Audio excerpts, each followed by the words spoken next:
बिस्मिल्लाहिर्रहमानिर्रहीम। अस्सलामु अलैकुम। ब्लाइंड चीनी चैनल पर हम आप सबको खुशामदीद कहते हैं। यहाँ पर हम आपको बसारत की मुश्किल का सामना करने वाले लोगों की जिंदगियों की मुतासिरकुन और दिलचस्प कहानियाँ सुनाएंगे। हमारे इस चैनल पर आपको खुसूसी तफसीलात, मशवरे और तजुर्बात भी मिलेंगे जो बसारत से महरूम अफराद की जिंदगियों में एक नया जोश पैदा कर सकते हैं।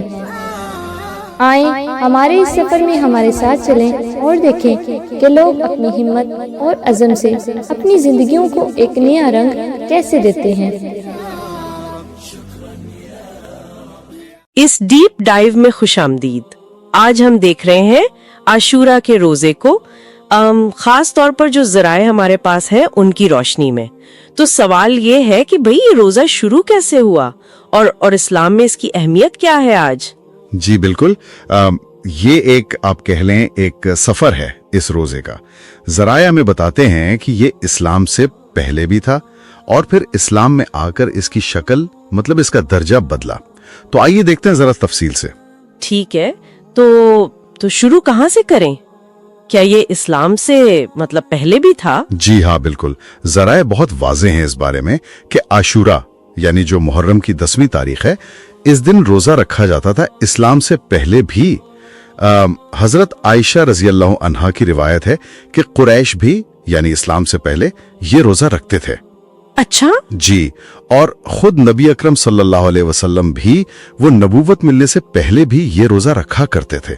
और फिर जब आप सल्लल्लाहु अलैहि वसल्लम मदीना तशरीफ लाए, वहाँ क्या सूरत हाल थी? हाँ, तो जब आप सल्लल्लाहु अलैहि वसल्लम मदीना पहुंचे, आपने देखा कि वो यहूदी भी ये रोजा रख रहे हैं आशूरा का। ओह जी, और वो इसको मनाते थे जैसे हजरत मूसा अलैहिस्सलाम और उनकी कौम को फिरौन से निजात मिली थी उस दिन। तो नबी अकरम सल्लल्लाहु अलैहि वसल्लम ने फरमाया कि भाई मूसा अलैहिस्सलाम से हमारा ताल्लुक तो तुमसे ज्यादा है। सही। और आपने मुसलमानों को भी रोजा रखने का हुक्म दिया, बल्कि शुरू में तो काफी ताकीद थी इसकी। यानी आप कह रहे हैं कि शुरू में ये तकरीबन फर्ज जैसा था, फिर ये नफल कैसे बन गया? बिल्कुल बिल्कुल, इब्तिदा में इसकी हैसियत यूं समझे फर्ज के करीब थी, बहुत ताकीद थी। लेकिन फिर जब हिजरत के दूसरे साल रमजान के रोजे फर्ज हो गए ना, जी, तो फिर आशूरा के रोजे की वो फर्जियत वाली हैसियत खत्म हो गई। अब ये मुस्तहब, ये नफिल हो गया। मतलब ये कि करना बहुत अच्छा है, सवाब है, लेकिन अगर कोई ना रखे तो गुनाह नहीं है। हदीस में भी आता है ना कि फिर जिसका जी चाहे रखे, जिसका जी चाहे छोड़ दे।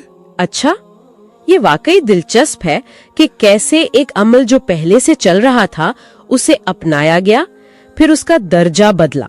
और आपने वो इम्तियाज वाली बात की थी, वो क्या है? ऐन मुताबिक ये बहुत अहम नुक्ता है।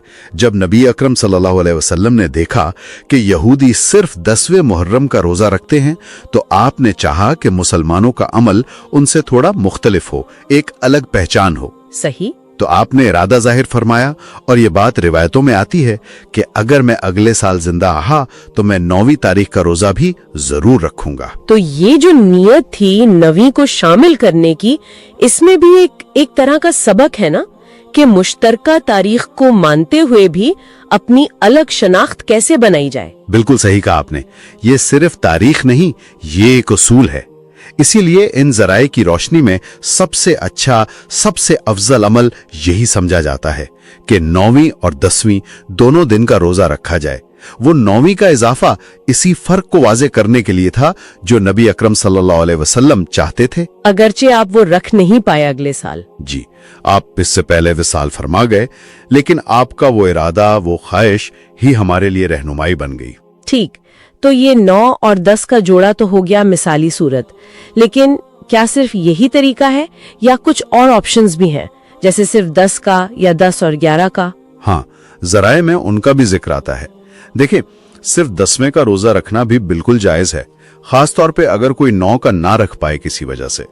लेकिन जैसा हमने कहा, नबी अकरम सल्लल्लाहु अलैहि वसल्लम के इरादे को पूरा करने और वो इम्तियाज कायम रखने के लिए 9 को साथ मिलाना बेहतर है, अफजल है। और 10 और 11 वाला? जी, 10 और 11 की भी बात की गई है, लेकिन आमतौर पर मुहद्दिसीन जो हैं वो इन रिवायतों को जो 10 और 11 की हैं, उन्हें 9 और 10 वाली रिवायतों के मुकाबले में जरा कमजोर समझते हैं। अच्छा, हाँ, 11वें का रोजा एक इजाफी नफल के तौर पे रखा जा सकता है, खासकर अगर 9 का छूट गया हो। लेकिन असल जो जोर है वो 9 और 10 पर ही है। और कहीं कहीं 3 दिन का भी जिक्र आता है, 9, 10, 11। जी बिल्कुल। कुछ उलमा ये भी कहते हैं कि एहतियातन या ज्यादा सवाब के लिए 9, 10 और 11 तीनों दिन के रोजे रख लिए जाएं तो ये भी बहुत अच्छा है। ये भी एक जायज नफली अमल है। लेकिन आशूरा के हवाले से जो बुनियादी ताकीद है ना, वो 9 और 10 के जोड़े की ही है। तो ठीक है, इस सारी बात का खुलासा क्या हुआ? अगर कोई रोजा रखना चाहे तो अमली तौर पर क्या करे, सबसे बेहतर क्या है? खुलासा यह है कि इन जराए की बुनियाद पर सबसे बेहतरीन, सबसे अफजल तरीका है 9 और 10 मुहर्रम दोनों दिन का रोजा रखना। ठीक है। अगर ये ना हो सके तो सिर्फ 10वें का रख ले, ये भी ठीक है, अगरचे अफजल पहले वाला है। और अगर 9 का छूट जाए तो 10 के साथ 11 का मिला ले, ये भी एक सूरत है। और कोई हिम्मत करे तो 9, 10, 11 तीनों रख ले, वो भी नफली इबादत है। जबरदस्त। तो ये आशूरा के रोजे पर एक वाज़ेह तस्वीर बन गई, उसकी तारीख, उसका दर्जा कैसे बदला और कौन कौन से तरीके मुमकिन हैं। और किलीदी बात वाकई वही 9 और 10 वाली लगती है। बिल्कुल। और अगर हम जरा वसी तनाजुर में देखें तो ये अमल हमें सिखाता है कि कैसे मुश्तरका रिवायात को अपनाते हुए भी अपनी अलग मजहबी शनाख्त कायम रखी जा सकती है। सही।